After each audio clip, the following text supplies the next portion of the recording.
This video is sponsored by Squarespace. Hey everyone, I'm Ace of Clay. Welcome to another video. In this one, I'm going to be making the Scarecrow from Tim Burton's Sleepy Hollow. In my opinion, one of the creepiest and most beautifully shot movies ever made. This thing is eerie, twisted, and pure gothic perfection. I'm also giving it a little diorama with corn stalks that really brings the whole piece together, and I really hope you enjoy watching the process. And before we get started, don't forget to grab your Grim Reaper plush at aceofclay.com. This guy is 8.5 inches tall. All of his details are embroidered. He's got long flowing black robes, his signature scythe, and he's just really cute. So head on over to aceofclay.com and grab one before he's gone. He's guaranteed to arrive before Halloween. And now without further ado, let's make the Sleepy Hollow Scarecrow.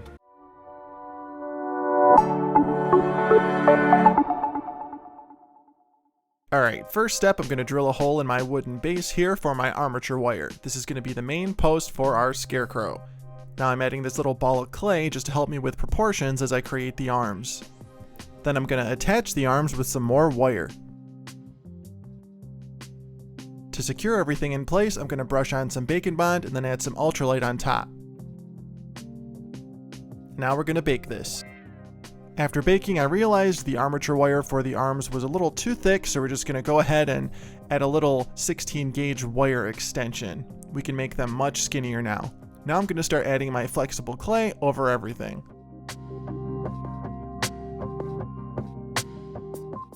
After adding my snakes of clay to the wire, we're going to go ahead and texture everything with our super poker. Want to make these look like nice little branches.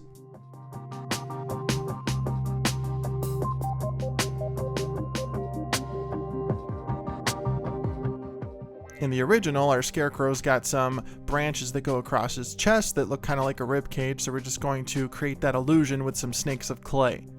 Now it's time to add all of this haphazard looking fabric that's dangling down from those two arms.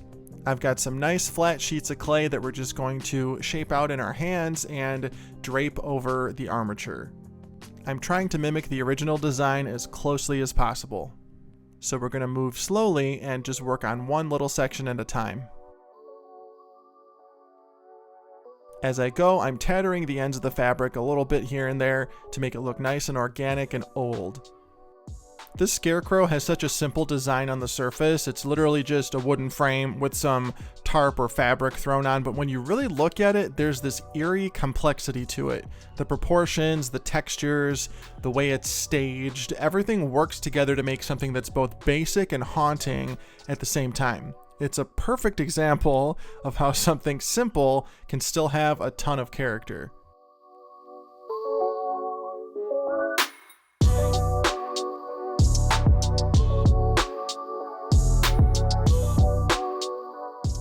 When you're adding fabric to a sculpt like this, you want it to actually look like fabric and not clay. So take a minute to shape it out before you apply it so you get those wrinkles exactly where you want them. You can always go back later and finesse things even more once it's in place.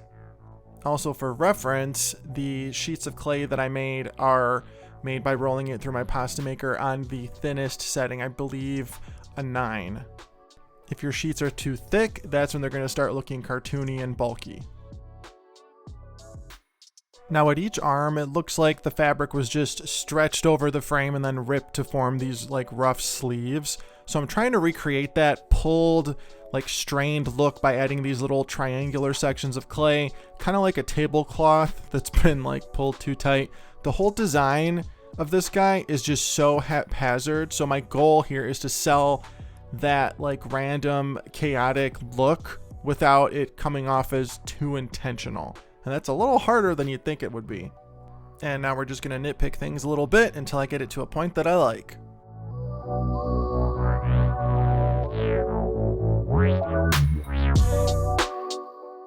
Now for the hands, or those little branches that are sticking off the ends there, I'm bunching up some floral wire and then tying it onto each arm.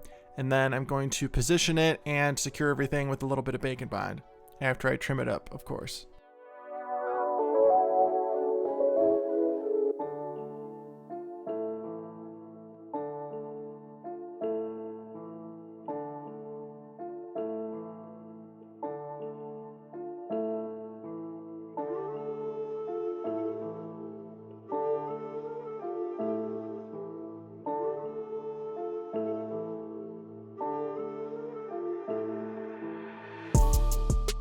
And we're going to do the same thing to create the other one.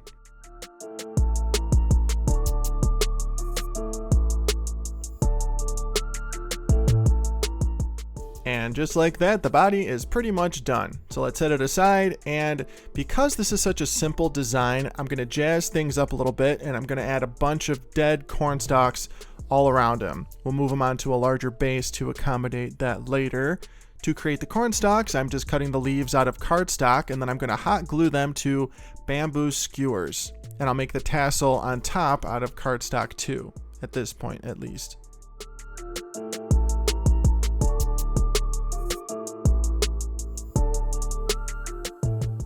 This idea actually worked really well.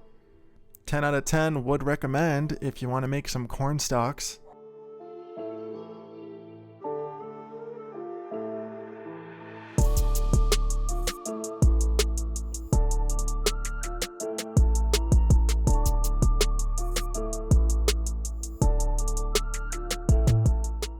And look at that, corn stalk. Now let's repeat this process 6 more times.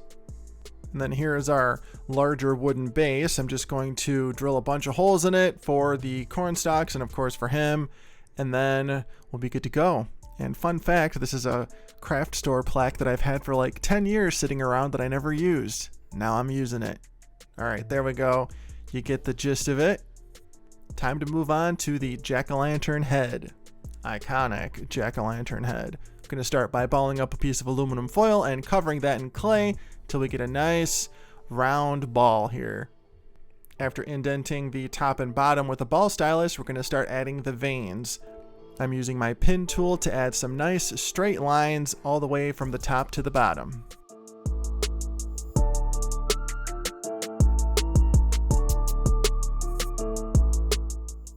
Then to round out each section I've created, I'm using my spoon tool.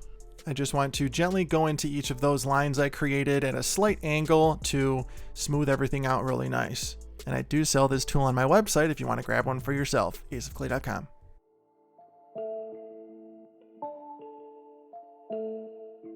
Now back with my pin tool and significantly lighter pressure, I'm going to add some more veins all around this thing. And as you can see, I'm rocking the pin tool on the surface, I'm not dragging it. Now using this pointy tool, it's time to carve out the features. I kind of want to call this the evil spoon tool. And to finish off each feature, I'm going to use my Explorer tool to add a nice little texture inside each one.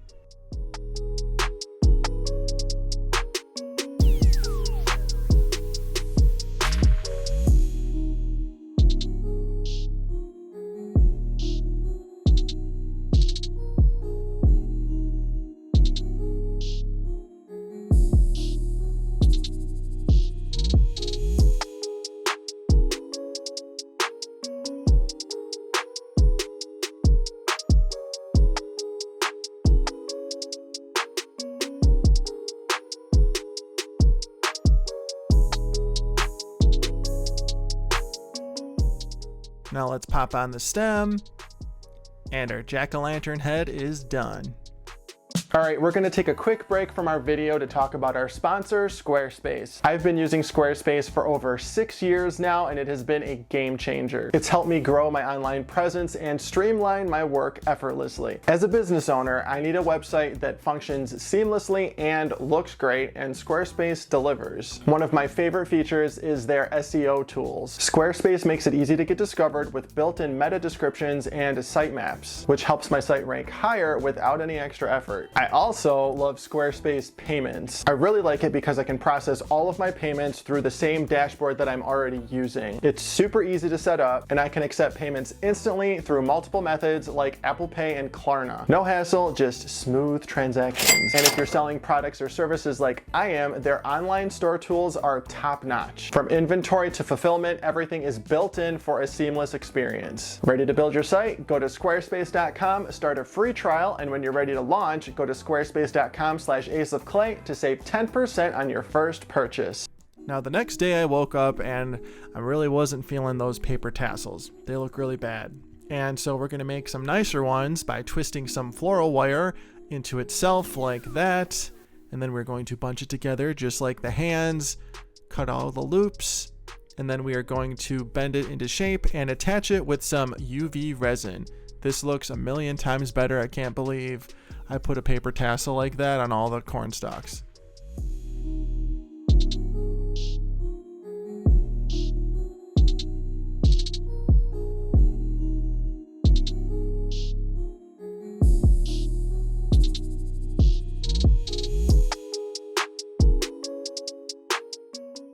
And there we go, much better.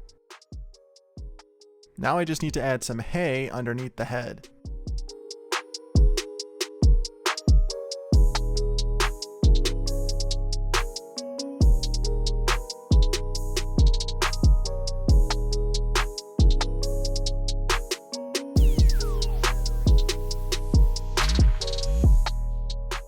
Perfect. Now let's go ahead and add some detail to that big plaque. I'm just going to take some brown clay I had laying around. I'm attaching it to the base with some Bacon Bond, trimming it to size, and then of course filling in the rest of it. Then I'm going to texture it with this texture roller from Michaels that I absolutely hate, and it doesn't work because those big ridges on either end of the roller keep digging into the clay. So I'm just going to use my texture brush that I've never cleaned that has a bunch of stuck on clay in it. Sorry about that. I'm making dirt right now, so it doesn't matter. And we'll just use our fun little texture roller for the edges. And then before I forget, I need to carve out all the holes for the corn stalks and the scarecrow. All right, now let's bake this. Don't look at it. All right, for the first painting step, after everything's baked, I'm gonna add a nice black matte primer coat. This airbrush I'm using is a Gallery airbrush. This is actually their cheapest model and it works great. I love it for large surfaces. I think it's called the Gallery Classic. It's only like 30 bucks, I think. But anyway, we're gonna spray this black on here. This is also Gallery's paint. This is their Kaleido line that just came out. Absolutely love it, and I really love that I don't have to thin it. And if you want to save a couple bucks at gallery.com, I do have an affiliate code. It is Ace of Clay. So go to gallery.com, use my code Ace of Clay for 10% off. Keep in mind, if you buy an airbrush and you want to use it, you do need a compressor too. So you can get cheaper ones on Amazon that work just fine, or you can buy one of Gallery's ones. Totally up to you. After making everything black, I'm just going to give it a light dusting of dark green. My reference photos do show some slight green undertones.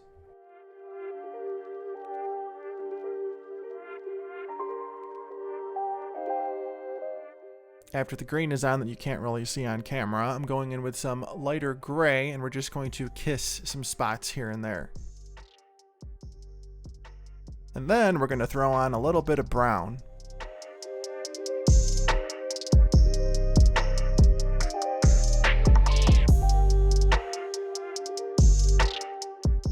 It's a bird, it's a plane, it's the scarecrow from Tim Burton's Sleepy Hollow. Oh my god. But in all seriousness, airbrushing from this angle allows the paint to hit where light would hit, so it gives it a really cool highlight effect. Time for the jack-o'-lantern.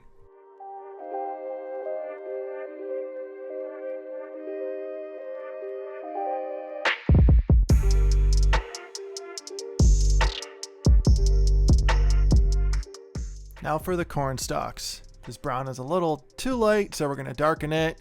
And there we go. Almost black, just how I want it.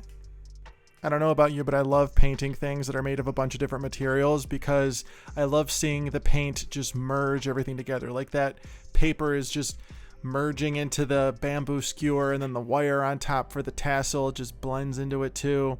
I don't know. I'm easily entertained.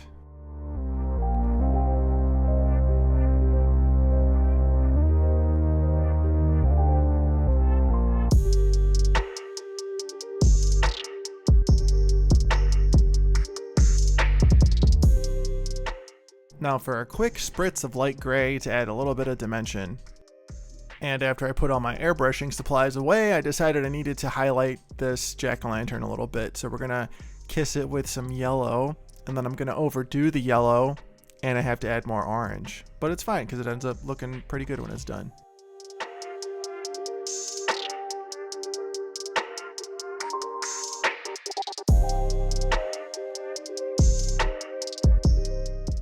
Now we're officially done airbrushing and we can go in with our fancy script liner paintbrush and start painting in all the facial features some matte black.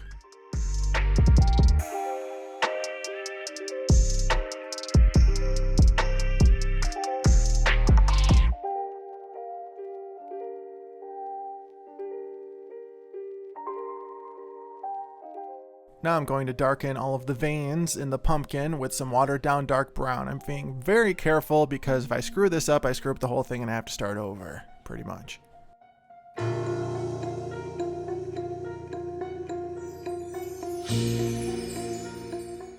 This step really makes this guy pop.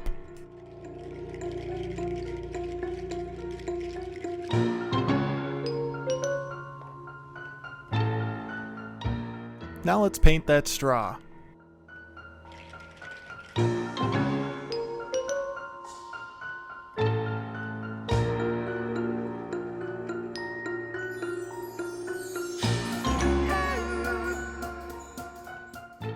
And the stem. This brings me back to the days where I used to make little tiny pumpkins and sell them on Etsy in 3 packs for $10.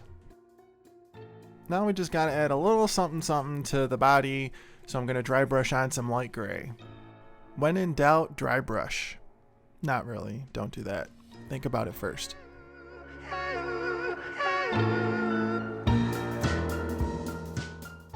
And we're going to add some brown to these little dangly bits here. Now let's pop on his head. Wow, now it looks like something. And there's little dangling pieces off each hand that I'm going to create by using some brown thread and attaching it with some Fabri-Tac, your best friend when attaching fabric to polymer clay. Now it's time to poke everything into the base.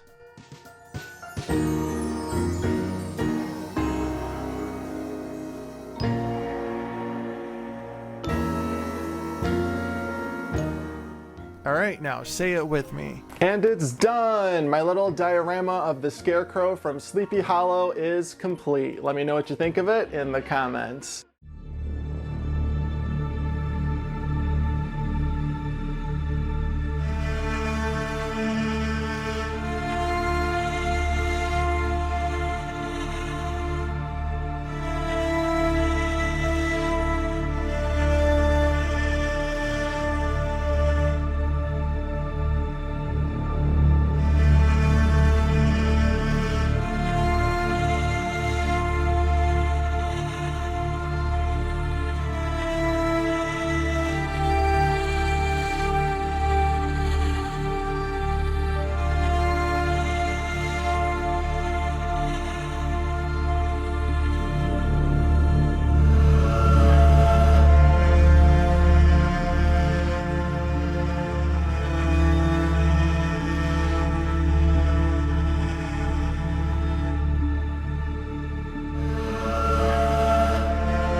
I am so happy with how this thing turned out. He's a super simple design, so I'm really glad that I added the corn stalks around him. I actually think I could add a couple more if I wanted to. It was nice to make something on the simpler side. I really enjoyed this process, and I hope you did too. So again, let me know what you think of this guy in the comments. And as always, thank you so much for watching and being here. Be sure to like, comment, and subscribe. Check me out on Facebook, Instagram, and TikTok at Ace of Clay. Join my Facebook group, Snakes of Clay, and I will see you in the next video. Thanks for watching.